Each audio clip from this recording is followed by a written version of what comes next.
31st దావతా నేనేడ చేసుకుంటేనే 31st దావత్ చేసుకోవాలంటే ఫస్ట్ హ్యాపీగా ఉండాలి.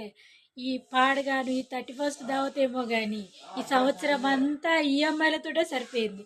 ఆ ఈఎంఐలు ఉన్నప్పుడే పండుగలు ఉన్నాయి. ఇక పండుగలు ఎక్కడిది ఇక ఈ ఈఎంఐలు కట్టలేకనే పానం పోతుంది.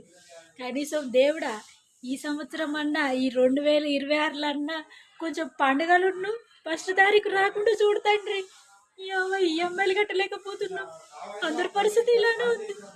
ఈ 2025 అయితే మరీ దరిద్రంగా పడైంది. 2025 దరిద్రంగా పారిపోయి నువ్వు వద్దు, ఇక నువ్వు వెళ్ళిపో. కనీసం ఈ సంవత్సరం అన్నా ఈ 2026 అన్నా పండుగలు ఒకసారి మంచిగా ఈఎంఐలు ఇంకొకసారి రావాలి. అట్లయితే ఎంజాయ్ చేస్తుండే. అలాంటి వాళ్ళు అయితే ఎంజాయ్ చేయడానికి కూడా రాదు.